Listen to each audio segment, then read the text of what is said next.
Hey traders, Parker here with another indicator. If you haven't already, please like and subscribe. This is a free indicator, just a Bollinger Band squeeze indicator.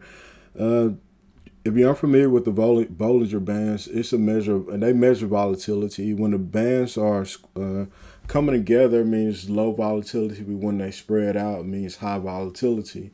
So I just took the same concept. So here you can see the dots, the Bollinger Bands are coming together and it just represents the squeeze. And then from there, this is once they go away, the squeeze actually appears. So the dots will appear when there's a squeeze in play, and they'll go away once the squeeze has been fired. So for the most part, that's what you're seeing here. Anytime there's a squeeze in play, you'll get the dots, and whatever you use for your directional indicator or directional of momentum, you just use those two together. You never want to use one indicator by itself unless you're just judging your everything off of price and price action. It's a lot of people don't have anything on their charts. They just use price action and technical analysis. And this is what it was for Monday, and this is what we're looking at right now. So you had a squeeze back here pre-market. You had another small one right here, and it pushed up, and then it into another squeeze, and then price just completely collapsed from there. Same situation here. The Bollinger Band started to squeeze together or come together or converging together, and then you had a big move down from there. And right now it's showing that S&P 500 into another squeeze play, a possible squeeze down here. So let's go look at, we can look at this day. You can see it pretty much squeezed throughout this whole entire play up until this point right here. Same situation here. Over here, you can see prices just consolidating right there, or you can say even squeezing. I was looking for that big day. Let's say it's a big day on the S&P 500 when it just screamed up. Here we go. And we can come over here. You can see from the initial part of the day. In the beginning of the day, it went into a squeeze. Price didn't go anywhere. It stayed basically within those boundaries of the Bollinger Bands. Once the squeeze entered, you can see how price broke down below, but it just rode the lower Bollinger Band. Enter into another squeeze. It pushed up, or you can call this a flag right here, start flagging right here. Ran to these Bollinger Bands, came back within the Bollinger Bands, and created another squeeze, and this one pushed down. Then it entered another squeeze, and you got this big move up. And even during the run up, where volatility seemed as though volatility started going down or decreasing, you can see this run up. You got another squeeze, and then that squeeze ended on this bar, and price continued to move up and stay above its average. And we can go to a higher time frame, let's say 3-year day, and I'm gonna change this to 21 for a daily average. There's your squeeze.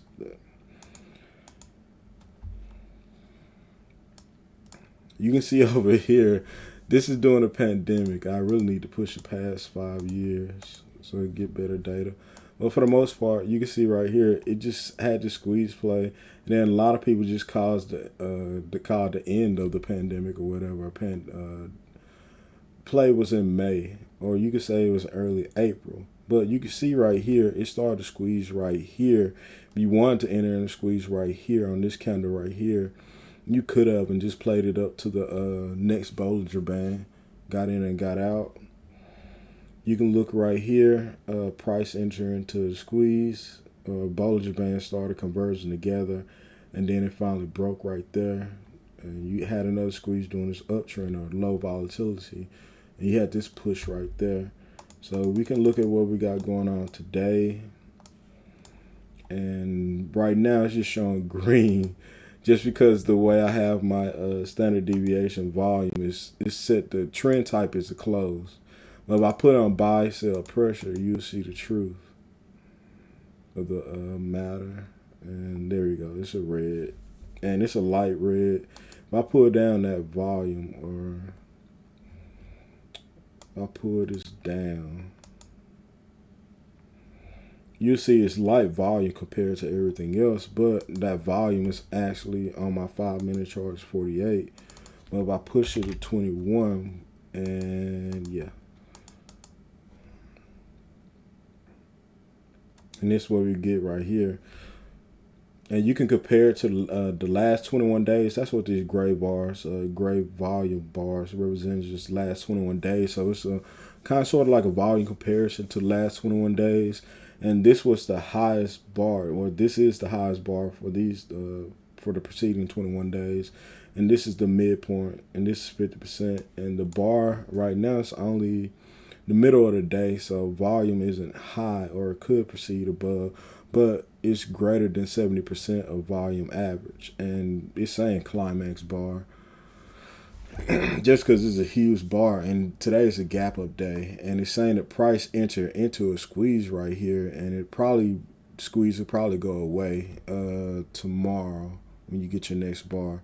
But you had another squeeze right there, and you can see how you enter into a squeeze right here, and that squeeze finally broke, and you could have entered, well, could have entered in basing your risk according to this candle right here, this low, and pushed up from there. And this is just trend line I made, and this is a gap, and the S&P 500 actually entered into this gap. These two pink lines right there just represent the last gap over here, and then you got these two, then you got this gap right here, and it actually squeezed, gave you a squeeze mark right there, and it pushed up above. And that's pretty much the end of the video. I'm still working on this indicator and the watch list that I created for it. And this is one of the plays. These are some of the plays that I found today. We'll look at a fire long on the day, but I wanted one with more volume. So let's look at what this gave us. And TV, I don't know anything about this stock. It had a long squeeze over here, but it's something that's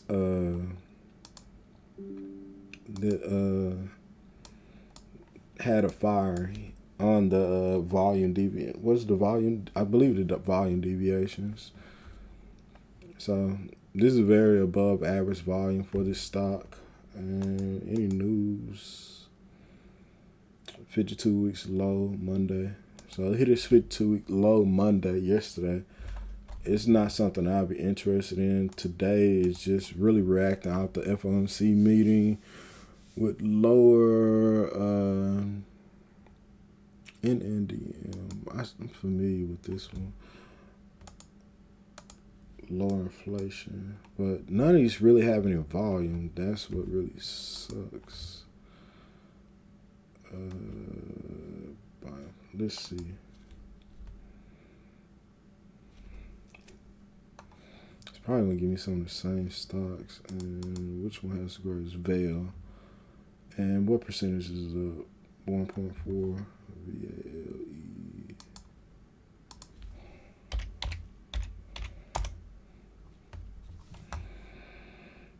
Vail, it made a move, so it actually had its up move in the beginning of the day.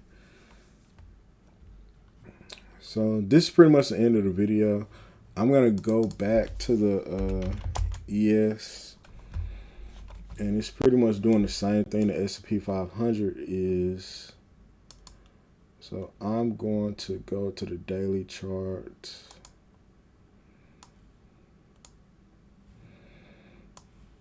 And you have a shooting star candle, or you can say spinning top, whatever you want to call this, but it's a huge blow off candle on this on the E-mini for the S&P 500. And you can see right here, it basically still holding this line of resistance, even though it broke above. It came right down below, but it's riding this trend line that I created way back here. And it's showing that the Bollinger Bands are coming together, or converging together, creating somewhat of like a squeeze. And you can see right here as well, it pushed above, but the squeeze or the conversion of the volatility actually stopped here, and then you got this flagpole, another flagpole, but it drifted down to the bottom. But this is the end of the video. I would appreciate you sticking around this long to listen to what I had to say. It's a free indicator. Just looking at a link in the description of the video, and you can download it from there. If you haven't already, please like and subscribe. If you have any comments or suggestions, leave them in the comment section. I wish you all the best, and God bless.